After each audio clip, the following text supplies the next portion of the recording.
Hello students. तो हमने matric class में जो है चैप्टर फर्स्ट जो हम पढ़ रहे थे इक्विलिब्रियम, उसमें हमने रिवर्सिबल और इरिवर्सिबल रिएक्शन के बारे में हमने पढ़ा था।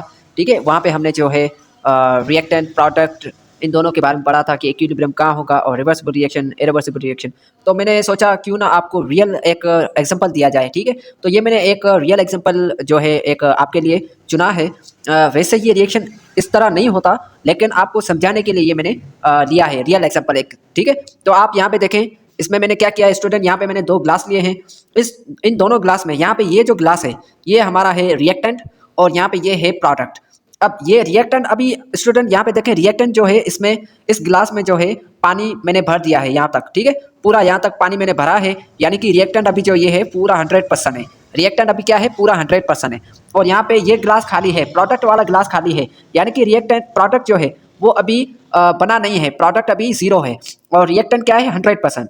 जब रिएक्टेंट में जो भी चीज़ें हैं जब वो मिक्स होना शुरू होगी, न्यू चीज़ बनना शुरू होगी। ठीक है, चीज़ें मिलना, जब रिएक्टेंट साइड पे दो चीज़ें रिएक्ट करना शुरू होंगी तो प्रोडक्ट बनना शुरू हो जाएगा। ठीक है, तो इससे क्या होगा, रिएक्टेंट कंज्यूम होता जाएगा, प्रोडक्ट बनता जाएगा। ठीक है, यानी कि रिएक्टेंट खत्म होता जाएगा, कंज्यूम होता जाएगा, चीज़ें बनती जाएंगी और प्रोडक्ट बनता जाएगा। ठीक है, तो यहाँ पे क्या होगा, अब यहाँ पे देखें।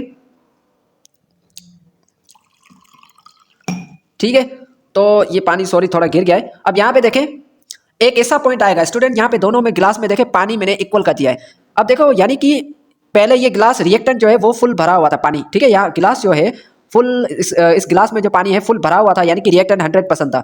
अब ये वो पॉइंट है जब आधा पानी मैंने इसमें डाल दिया, यानी कि आधा जो है रिएक्टेंट जो है प्रोडक्ट में कन्वर्ट हो चुका है। ठीक है, ये वो कंडीशन है जब आधा जो रिएक्टेंट है वो प्रोडक्ट में कन्वर्ट हो चुका है, तो इस कंडीशन को हम कहेंगे इक्विलिब्रियम। ठीक है, यानी कि दोनों साइड पे रिएक्टेंट और प्रोडक्ट दोनों इक्वल होंगे। जब रिएक्टेंट और प्रोडक्ट दोनों इक्वल होंगे तो हम क्या कहेंगे, ये है अब इक्विलिब्रियम कंडीशन। ठीक है, इक्विलिब्रियम स्टेट। अब ये क्या होगा, फिर आहिस्ता आहिस्ता ये रिएक्टेंट कंज्यूम होता जाएगा और प्रोडक्ट बनता जाएगा।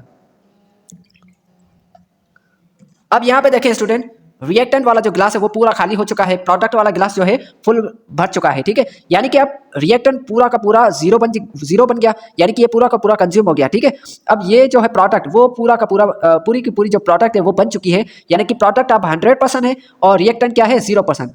अब स्टूडेंट ये क्या हुआ, ये फॉरवर्ड रिएक्शन, इसे हम कहते हैं फॉरवर्ड, यानी कि रिएक्टेंट पूरा का पूरा जो है 100 से लेके 0% तक कंज्यूम हो गया और प्रोडक्ट जो है 0% से लेके 100% तक बन गया। अब यानी कि ये रिएक्टेंट प्रोडक्ट में कन्वर्ट हो गया, इसे हम कहते हैं फॉरवर्ड रिएक्शन। ठीक है, अब यहाँ पे वापस, अब ये क्या है, ये रिवर्सिबल रिएक्शन है। रिवर्सिबल रिएक्शन में फिर दोबारा प्रोडक्ट रिएक्टेंट में कन्वर्ट होगा, यानी कि ये वाटर अब दोबारा इसमें रिएक्टेंट वाले ग्लास में जाएगा। ठीक है, यानी कि जो है अब प्रोडक्ट जो है एक टाइम पे स्टूडेंट, एक टाइम पे जब प्रोडक्ट 100% बन जाए उसके बाद फिर क्या होता है, प्रोडक्ट जो है वो कंज्यूम होना शुरू होता है, यानी कि अब फिर प्रोडक्ट जो रिएक्शन है वो रिवर्स जाएगा। अब यहाँ पे देखें स्टूडेंट, ठीक है, अब यहाँ पे देखें, अब रिएक्शन जब प्रोडक्ट फुल बन गया था 100%, तो जो प्रोडक्ट है वो दोबारा रिएक्टेंट में कन्वर्ट होना शुरू हो गया। अब एक ऐसा पॉइंट आएगा जब प्रोडक्ट जो है वो आधा प्रोडक्ट रिएक्टेंट में कन्वर्ट हो जाएगा। अब उसमें एक ऐसी कंडीशन है, अब एक ऐसी स्टेट, एक ऐसा पॉइंट जहाँ पे रिएक्टेंट और प्रोडक्ट दोनों सेम हो जाएं, इस कंडीशन को फिर हम इक्विलिब्रियम कहेंगे। ठीक है, तो स्टूडेंट यहाँ पे देखें, जब अब यहाँ पे क्या होगा फाइनल, अब जब ये पूरा प्रोडक्ट रिएक्टेंट में कन्वर्ट हो जाएगा फिर अब क्या होगा, प्रोडक्ट 0 हो जाएगा और रिएक्टेंट 100% हो जाएगा। ठीक है, तो अब स्टूडेंट ये चलता ही जाएगा, प्रोसेस क्या है, ये चलता ही जाएगा। अब स्टूडेंट आपने देखा जब रिएक्टेंट प्रोडक्ट में कन्वर्ट हुआ तब भी इक्विलिब्रियम कंडीशन आई। ठीक है, जब प्रोडक्ट रिएक्टेंट में हमने कन्वर्ट किया तब भी बीच में क्या हुआ, इक्विलिब्रियम कंडीशन आई। तो ये प्रोसेस इक्विलिब्रियम जो है चलता ही जाएगा, ये क्योंकि ये रिवर्सिबल रिएक्शन है, तो इसमें जो इक्विलिब्रियम बार बार जो इक्विलिब्रियम कंडीशन आएगी उसे हम डायनेमिक इक्विलिब्रियम कहेंगे, उसे हम क्या कहेंगे, डायनेमिक इक्विलिब्रियम। ठीक है, तो आई होप आपको ये चीज़ें समझ में आ गई होगी। मिलते हैं नेक्स्ट वीडियो में, आज के लिए इतना ही, थैंक यू।